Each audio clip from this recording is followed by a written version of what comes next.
Je crois que le monde a plus que jamais besoin de douceur, de légèreté, d'amour. Lorsque tu regardes le monde à l'extérieur, alors tu vois le chaos. Tu vois qu'il y a comme une dégénérescence dans l'humanité. L'homme ne sait plus qui il ne sait plus à quoi s'affilier, à quoi se raccrocher. Tout s'effondre, le mensonge apparaît, tous les systèmes sont défaillants. Il y a comme une pauvreté là-dedans et quelque chose qui s'amplifie d'année en année.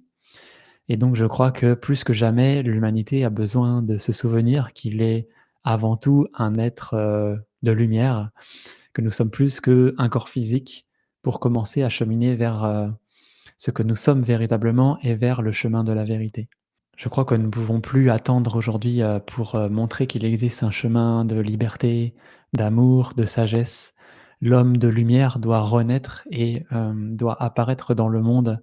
Aujourd'hui, il est plus que nécessaire de se reconnecter vraiment à son essence véritable et à retrouver vraiment le sens du sacré. Et tu vois, aujourd'hui dans le monde, on est très peu en réalité à reconnecter avec cette fréquence. Et tu vois, le si peu d'éveillés que nous sommes, nous devons nous mettre en mouvement, nous devons nous rassembler, nous réunir pour pouvoir créer et initier le monde de demain, pas forcément, en étant dans l'ego et dans, la force de pouvoir, de domination pour contrecarrer le monde qui est en train d'apparaître aujourd'hui, mais dans le sens où nous sommes quelque part la résistance et nous devons montrer qu'il existe, une autre façon de vivre parce que je crois que l'homme n'est pas mauvais en soi. À l'intérieur de l'homme, sommeille justement cette intelligence d'amour, de respect, de bonté et aujourd'hui nous avons perdu ça parce que nous avons quelque part créé tout un tas, de couches illusoires, de couches artificielles. On ne sait plus qui on est, on ne sait plus, quelles sont nos valeurs, nous ne savons plus comment respecter nos valeurs et respecter notre intégrité. Mais au fond, il y a toutes ces choses et toutes ces vertus du cœur, toutes ces vertus, de qui appartiennent à un monde supérieur que, les êtres peuvent vraiment reconnecter si ils libèrent vraiment tous ces mondes sombres et toute cette ombre en fait, qui s'est accumulée, en réalité depuis très, très longtemps. Parce que tu vois, aujourd'hui, si nous restons dans, ce que nous connaissons, si nous affirmons constamment notre hérédité, les mémoires transgénérationnelles, nos blessures de vie et d'autres vies également, eh bien, tu vois, on reste dans ce cycle de la réincarnation et du karma et plus on s'incarne dans ces vies-là et plus on répète, ces schémas et plus on amplifie en fait, on va dire le bagage avec lequel on vient sur terre et il y a quelque chose qui fait qu'on ne peut pas vraiment s'en sortir parce que l'éveil n'a pas été présent et parce que nous ne nous sommes pas mis en mouvement avec cette présence du sacré, avec cette sagesse, avec cet éveil-là. Si tu as conscience et si aujourd'hui tu possèdes la sagesse et que tu sais qu'il existe un monde plus grand, qu'il existe, un monde éternel et que, l'énergie, la fréquence, les vibrations sont tout autour de toi, alors tu te dois de te mettre en mouvement et de montrer qu'il existe cette réalité-là. Quelque part, tu peux pas rester dans le silence parce que c'est c'est comme un élan égoïste finalement, parce que nous voulons garder cette connaissance-là, mais elle n'est pas vraiment appliquée, dans la vie de tous les jours et surtout nous ne sommes pas en capacité de le vivre dans la communauté. Alors que, le changement, le nouveau monde que nous attendons viendra si nous sommes dans la communauté, si nous sommes dans la fraternité, si nous recréons les fondations solides et les bases fondamentales de notre vie en conscience avec justement, cette sagesse et en le vivant vraiment dans la communauté, dans le collectif. Tu vois, à partir du moment où l'âme, elle fait un chemin intérieur, elle fait un chemin pour se souvenir qu'elle est, éternelle et bien, elle est, dans un processus collectif puisque l'âme qui se perçoit à travers la création, elle se voit elle-même en fait à travers le tout et elle voit le tout à l'intérieur d'elle. Donc c'est quelque chose de collectif, c'est quelque chose où nous cherchons quelque part à recréer l'unité avec la collectivité.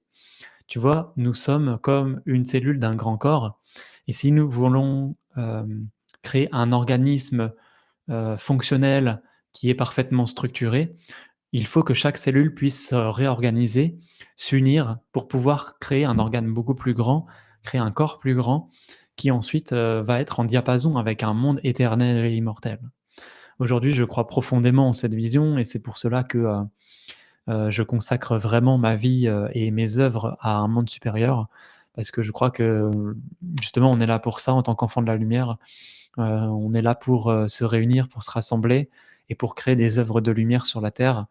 Des œuvres qui vont pas forcément chercher à détruire le monde des ténèbres, mais, qui va ouvrir un chemin de libération et un chemin, d'ennoblissement pour les êtres, qui sont en quête de vérité, en quête de sens et qui veulent profondément reconnecter avec, notre héritage de lumière. Parce que tu vois, nous vivons avec ce capital à l'intérieur de nous. Nous avons vécu différentes vies et il y a, cette mémoire qui sommeille à l'intérieur de nous de cette intelligence supérieure et donc nous devons retrouver vraiment l'origine de notre être et ne plus croire au monde extérieur, éphémère, abstrait à l'extérieur de nous, qui nous invite à croire qu'il existe simplement le corps et que nous devons vivre à travers lui. Aujourd'hui, même, les êtres spirituels, ils sont complètement déconnectés, en fait, parce qu'un spiritualiste, par essence, c'est quelqu'un qui va chercher dans les mondes subtils pour pouvoir, quelque part, vivre dans ces espaces-là, mais sans chercher à incarner vraiment la fréquence dans sa vie matière. Il y a que vraiment la présence du sacré et du divin qui peut t'amener à expérimenter le chemin de la vérité et incarner vraiment, ce principe primordial qui sommeille en toi. Donc, donc aujourd'hui, je crois qu'on a besoin vraiment de se réunir, de se rassembler plus que jamais, pour ouvrir cette voie-là. Ce chemin des enfants de la lumière, c'est un chemin noble, c'est un chemin beau, qui est grandiose en réalité et il y a qu'un initié véritablement qui peut reconnecter avec tous ces mondes et qui peut porter cette lumière jusqu'à sa vie matière. Parce qu'un initié, c'est quelqu'un qui va se construire avec la sagesse, qui va chercher à construire son corps parfaitement, c'est-à-dire avoir une maîtrise de sa vie matière, chercher à protéger le sacré à l'intérieur de lui, chercher à protéger son cœur, ne pas laisser, n'importe quoi s'ensemencer à l'intérieur de lui, ne pas laisser l'ombre, venir à l'intérieur de lui, être conscient et avoir une maîtrise des influences extérieures, des mémoires, des égrégores, de tout le transgénérationnel. Tu vois? Il y a besoin d'être initié. Pourquoi? Parce que nous devons construire notre vie avec cette sagesse. Sinon, si nous ne sommes pas conscients de quelque chose, alors cette chose va nous mettre en esclavage, tu comprends? Ils vont chercher à prendre, cette énergie qui sommeille à l'intérieur de nous et c'est là, en fait, où, on prend plus possession de notre vie intérieure. Donc tu vois, quelqu'un qui est vraiment incarné dans la présence du divin, en présence de vraiment de l'énergie christique, de Dieu, la source, dans l'incarnation, c'est un être qui a dédié sa vie à la sagesse, à l'initiation, au chemin de la vérité, au chemin de l'initiation et qui cherche à avoir une stabilité dans sa vie matière, déjà dans un premier temps, comme la spiritualité, te montre un autre chemin, tu vois? Celui de commencer à aller dans les mondes supérieurs alors que tu as pas de stabilité dans ta vie matière. Tu vois? Il y a comme une pauvreté là-dedans parce qu'on cherche quelque part à devenir cet arbre fruitier sans avoir les racines et c'est en ça que la spiritualité, elle nous détourne vraiment du vrai chemin et tu vois, si tu as cette stabilité, si tu as cette fixité dans la matière qui est inébranlable, c'est-à-dire que rien ne peut s'ensemencer à l'intérieur de toi. Tu es fidèle à ta propre graine et tu vas la nourrir, tu vas l'alimenter, tu vas mettre les bons ingrédients, les bons éléments pour que ton arbre puisse pousser. Alors, je peux te garantir que tu vas traverser les mondes sans être pris, en fait, par ces mondes d'influence et c'est à partir de là où tu vas commencer à renaître à un nouveau monde et là, il y a la deuxième naissance qui se présente. Tu vas renaître au monde de l'esprit, au monde subtil, à des mondes, spirituels, en fait. Tu vas recréer ton corps dans ces espaces-là. Tu as besoin de recréer quelque part ces organes subtils à l'intérieur de toi, parce qu'avant tu fonctionnais, on va dire, exclusivement dans la matière. Maintenant, en renaissant au monde de l'esprit, tu as besoin de te recréer des corps subtils, des sens subtils, des sens fins, tu vois? Qui sont vraiment affinés, qui vont te permettre de fonctionner avec les lois de ce monde. Parce que tu ne peux pas fonctionner avec les lois du monde de la matière si tu veux renaître au monde de l'esprit. Donc tout ça, ça constitue vraiment tout un chemin et tout un travail intérieur, qui nécessite, de vivre des rites de passage, des initiations et qui, nécessite de vraiment chercher à être un initié et un disciple de la lumière en nourrissant justement ces parts-là à l'intérieur de nous. Parce que tu vois, si quelque chose, tu ne le nourris pas, bah, automatiquement ça va s'atrophier et cette chose va mourir. Donc il nous faut constamment alimenter ça et c'est pour cela que nous devons être des initiés. Nous devons nous investir vraiment dans le chemin intérieur et c'est à travers le collectif qu'on va pouvoir faire ça parce que je te le rappelle que comme nous sommes la cellule d'un grand corps et que nous nous rassemblons avec différentes cellules, c'est le mouvement énergétique collectif, heu, voilà, c'est en étant ensemble que, l'énergie va nous maintenir, justement dans la bonne fréquence, dans la bonne vibration pour pouvoir avancer sur ce chemin-là. Et à un moment donné, quand tu t'es construit dans les mondes subtils et que tu as une stabilité aussi dans ces mondes-là, tu vois, ça fonctionne pareil en fait, finalement que le monde de la matière, sauf que c'est des lois différentes et ça a un impact différent parce que tes corps sont subtils, ils sont, non manifestés, ils sont pas tangibles, mais ils sont réels et ils sont concrets. Eh bien, quand tu passes ces mondes-là, ensuite, le monde divin s'ouvre à toi et il s'ouvre à toi pourquoi? Parce que tu résonnes parfaitement avec ce monde-là. C'est-à-dire que tu as tellement les corps qui sont façonnés et parfaitement construits que tu résonnes en diapason avec ces mondes-là. Il n'y a que de cette façon-là où tu peux t'approcher du monde divin. Tu vois, le monde divin, c'est un monde éternel, immuable et éternel. Jamais il ne viendra dans la vie de l'homme si, l'homme est instable, si il est constamment dans le mécontentement, dans le mépris, dans la violence, dans la dégradation, tu vois? Donc, c'est de cette façon où le monde divin s'ouvre à toi et que là, tu es en capacité de recréer des alliances avec un monde supérieur. Parce que toi, en tant qu'homme, en tant qu'être, sur terre, en tant qu'être incarné, tu ne peux pas manifester une divinité. Tu ne peux pas être une divinité, toi, parce que tu vis à travers ce corps-là. C'est comme si tu disais, par exemple, ma peau, qui est une couche de mon être, eh bien, elle peut devenir une divinité. Ça n'est pas possible. Elle a, une fonction particulière, elle doit, composer avec, les autres fonctions de tout le corps pour créer justement l'entité que tu es, c'est-à-dire un être, physique incarné en capacité de créer, des choses, tu vois? C'est un être supérieur vis-à-vis de la peau. Donc tu vois? Tu as besoin aussi de construire ces différents corps subtils comme ça, pour pouvoir commencer à être intéressant pour un monde supérieur et c'est là qu'il va commencer à venir, qu'il va commencer à te parler, qu'il va commencer à communiquer avec toi, à te protéger, à t'initier, à te guider et t'amener sur le véritable chemin, de la lumière pour que tu puisses, continuer ton chemin d'ascension d'âme et remplir, ta mission d'incarnation. Donc voilà, tout ce chemin, c'est grand, c'est beau et encore une fois, nous devons vraiment nous rassembler avec cette vision-là de la vie. Parce que si nous sommes seuls et que nous vivons seulement de notre côté avec cette vision-là, alors, nous sommes, quelque part, il y a comme une pauvreté là-dedans parce qu'on ne cherche pas à diffuser, mais on cherche à garder pour nous et et tu vois, si tu regardes la nature, si tu regardes la création, il n'y a rien en fait, qui stagne, qui reste enfermé, tu vois? Il n'y a pas cette idée de: «Je veux garder la richesse pour moi».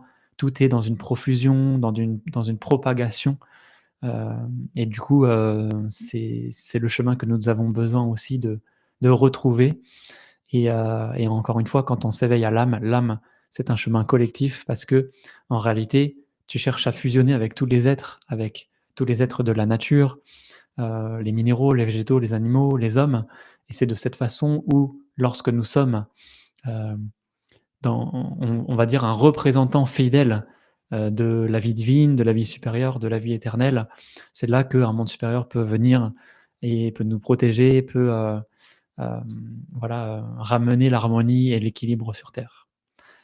Aujourd'hui, nous avons besoin de cela, nous avons besoin de nous aligner à cette vision-là, d'aller jusqu'à, s'engager et vraiment à s'engager vraiment à retrouver sa famille d'âme, retrouver, sa famille à travers le collectif, mais aussi à travers les êtres, subtils, en se reconnectant à la tradition primordiale, celle, qui nous appartient et il nous faut vraiment, aller jusqu'au bout de la démarche. C'est-à-dire vraiment, Heu, chercher à aller, à chercher à manifester, à incarner, à concrétiser cette lumière.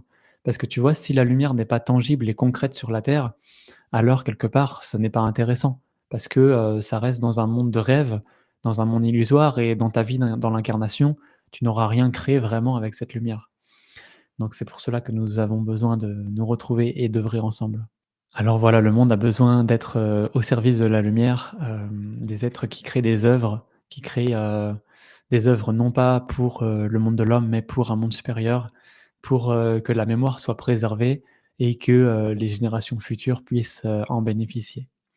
En tout cas, c'est vraiment, ce que j'ai à cœur, de partager et dans mes œuvres, c'est, vraiment, des projets que j'ai à cœur de consacrer à Dieu, la source, au divin, pour que nous puissions nous souvenir dans cette vie, mais aussi dans d'autres vies et pour les futures générations que, nous sommes des êtres de lumière et que à l'intérieur de nous sommeille, l'amour, la bonté, la joie, la paix et que nous pouvons l'incarner et créer des institutions et quelque part comme un gouvernement de Dieu qui va partager ses vertus et qui va permettre à la terre de pouvoir respirer et de pouvoir, s'expanser à travers le processus naturel de la vie, qui est tout simplement suivre les lois éternelles et immortelles, les lois naturelles pour, continuer son ascension. Donc tu comprends que tout cela, c'est un cycle que nous sommes en train de vivre. Aujourd'hui, nous arrivons à cette fin de cycle où, comme je te le disais, il y a une dégénérescence qui se met en place, mais c'est pas pour cela que, nous devons être défaitistes. Au contraire, nous sommes là, incarnés dans cette vie-là en tant qu'âme, pour montrer le chemin, pour, montrer qu'il existe, un chemin de vérité, un chemin d'amour, un chemin de lumière et nous avons tous cette responsabilité aujourd'hui, pour, reconnecter avec cette vision-là et pas seulement chercher à se relier ou chercher à y croire, mais chercher à la vivre et chercher à l'incarner profondément jusqu'à nos racines, jusqu'à notre cœur, jusqu'à la réalité physique. En tout cas, merci pour ton écoute. N'hésite pas à liker, à partager cette vidéo si tu l'as trouvée utile, à commenter également, voilà, si tu as, des questions ou si tu as envie de partager ta propre expérience vis-à-vis de ce chemin que tu es en train d'expérimenter et puis je te retrouve très prochainement dans un prochain partage. Merci à toi, prends soin de toi et je te dis à très vite.